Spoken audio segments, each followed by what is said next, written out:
Em nosso estudo de hoje está no Evangelho de Lucas, capítulo 14, versículo 35. Nem presta para a terra nem para o monturo, lançam-no fora. Quem tem ouvidos para ouvir, ouça. Palavras do Cristo mesmo, do próprio Jesus. Emmanuel vem comentar na lição 121 do livro Pão Nosso, Monturo.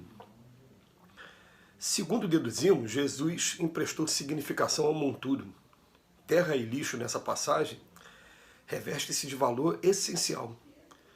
Com a primeira, realizaremos a semeadura. Com a segunda, é possível fazer a adubação onde se faça necessário. Grande porção de aprendizes, imitando a atitude dos fariseus antigos, foge ao primeiro encontro com as zonas estercorárias do próximo. Entretanto, tal se verifica porque eles desconhecem as expressões proveitosas. O Evangelho está cheio de lições nesse setor do conhecimento iluminativo.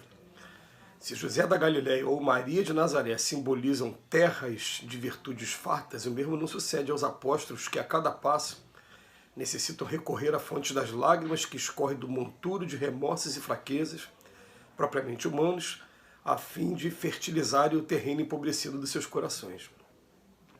De quanto adubo dessa natureza precisaram Madalena e Paulo, por exemplo, até alcançarem a gloriosa posição em que se destacaram. Transformemos nossas misérias em lições, identifiquemos o monturo que a própria ignorância amontoou em torno de nós mesmos, convertamo-lo em adubo de nossa terra íntima e teremos dado razoável solução ao problema de nossos grandes males.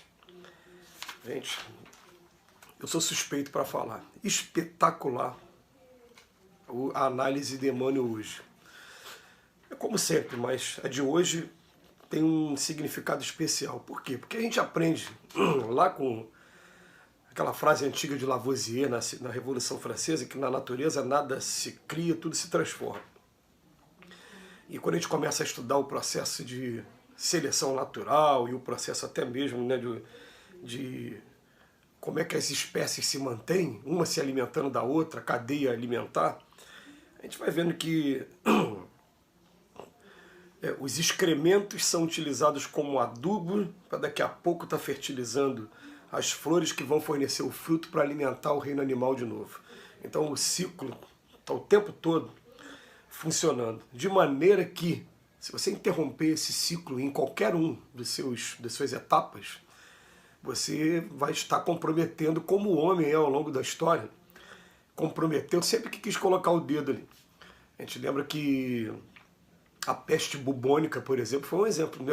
A igreja considerar que o gato era demoníaco, começa a matar gato, sobrou rato, e o homem começou a pegar a doença do rato e deu aquela pandemia que matou aquele número enorme de pessoas por conta da doença do rato.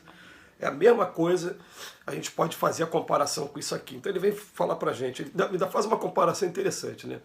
Mostra pra gente que José e Maria simbolizaram terras de virtudes fartas. Engraçado, tem uma lição do Emmanuel só falando de José, que é muito bonita. Não está nesses livros aqui não, é em um outro livro. Eu tenho aqui guardado em algum lugar aqui comigo. E muito interessante, que ele fala assim, ó, José quase não é citado. Mas vocês já perceberam que conta a escritura que a gravidez de Maria foi uma gravidez que, se fosse levar ao pé da letra, interpretação literal, seria um escândalo para a época. E, no entanto, ele abraçou a mulher, né, com aquela missão e criou o seu filho, dedicou todo o seu coração, seu carinho ao filho. Então, essa lição ela rasga elogios a José, inclusive exaltando a qualidade dele como essênio, que depois levou Jesus a conhecer os essênios também. E Maria de Nazaré, a gente sabe que teve até um momento que ele não compreendia a missão do filho. Mais notadamente naquela passagem que Jesus fala, quem é minha mãe, quem são meus irmãos? Minha mãe e meus irmãos são todos aqueles que ouvem a palavra da Boa Nova e a cumprem, né? Ele estava falando que naquele momento nem a mãe nem os irmãos, elas achavam que Jesus teria perdido o juízo, não compreenderam no início. Mas Maria de Nazaré hoje ela tem um apelo, existe um apelo principalmente por parte da cultura católica, né? Um culto a Maria de Nazaré muito grande, e que a doutrina espírita ela vem trazer, confirmando vários espíritos através de vários médios, o que dá uma autenticidade, que Maria até hoje tem um trabalho importantíssimo junto a nós aqui na Terra. Ela cuida principalmente de suicidas e dos maiores criminosos da Terra, só isso, né? Então ele coloca aqui que esses dois espíritos simbolizaram terras de virtudes fartas, mas os apóstolos não. Que os apóstolos estavam o tempo todo precisando recorrer à fonte de lágrimas, desse monturo, desse local, né, em que a gente despeja aquilo que não vale para a gente, mas que vai ser reciclado, vai ser reaproveitado de alguma maneira. Então ele vem chamar a gente para atenção, olha só. Transformemos nossas misérias em lições. Que frase maravilhosa, espetacular essa frase. Porque a gente vai chegar à conclusão do seguinte: pior que a morte é desviver, né? Pior que a morte é você fugir da lição da vida. Às vezes a pessoa com medo de errar não evolui. E a prática vai mostrando o seguinte, que você arrisca a sua vida e mesmo que você erre, você vai aprender com o seu erro, porque tudo o que está acontecendo com a gente está servindo para nos impulsionar para o progresso. Então tem pessoas que deixam de arriscar, deixam de errar e não estão evoluindo.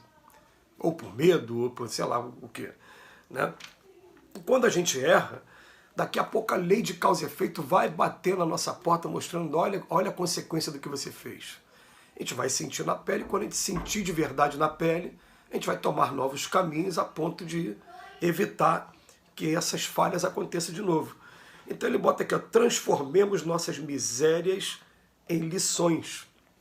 Até porque, em decorrência do sofrimento de algumas pessoas, a gente, olhando de fora o sofrimento daquelas pessoas, a gente não entra no mesmo caminho. Já basta o exemplo. O exemplo também dos nossos sofrimentos para algumas pessoas também vão estar servindo também de lições para essas outras pessoas.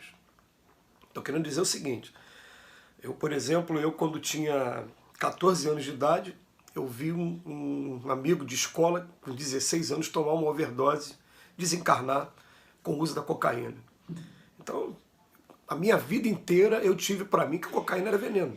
Ela tirou a vida de um amigo meu da minha adolescência. Eu não precisei experimentar aquilo e passar aquilo, serviu como lição para uma outra pessoa. Então tem coisas que acontecem com a gente, misérias nossas, que elas vão servir de lições para a gente mesmo e também lições para quem está assistindo também. Então ele bota aqui para a gente, ó, é todo o trabalho que a gente precisa fazer, né? Identifiquemos o monturo que a própria ignorância amontoou em torno de nós mesmos e convertamos esse monturo em adubo de nossa terra íntima. E teremos dado razoável solução ao problema dos nossos grandes males. Mas você vê que Emmanuel começa a lição, por isso que eu falei que é espetacular, pegando o monturo, ele usa até que onde se despeja as zonas estercorárias. Todo mundo sabe o que é esterco, a gente não precisa falar o que é esterco. Só que ele está falando de cada pessoa, de cada um. Quais são as nossas zonas estercorárias? Eu sei onde estão muito bem as minhas. Aonde a minha agressividade ainda extrapola, aonde a sensualidade me atrapalha, aonde a preguiça. Eu sei muito bem onde estão minhas zonas estercorárias. Cabe a cada um aí a gente saber, né, identificar aonde está de cada um. Mas ele vem falar para a gente, ó, tem um lugar, né, que é um monturo, em que esses elementos são trabalhados, são reciclados. Então, transformemos nossas misérias em lições. Ele vem falar aqui para a gente, né, de quanto adubo dessa natureza precisaram Madalena e Paulo, por exemplo, até alcançarem a gloriosa posição em que se destacar. Vamos encerrar aqui rapidamente, falando rápido dos dois. Né? Madalena, prova da sensualidade, prova dificílima. Ela abandona aquilo tudo, começa a seguir o mestre e o adubo que ela utilizou dos próprios erros, ela abandonou a vaidade feminina para cuidar de leprosos e de crianças órfãs. Paulo, o tempo todo sendo desconfiado de um lado e do outro. Olha o adubo das misérias dele. Ele traiu os fariseus e de repente se tornou um cristão. Mas ele manteve aquele trabalho, tinha desconfiança dos cristãos por já ter matado alguns e tinha desconfiança dos fariseus. Esse adubo dele, mas ele precisou desse adubo para poder alcançar a gloriosa posição em que eles se encontram. E nós estamos utilizando o nosso adubo de que maneira? Que Jesus nos abençoe hoje e sempre.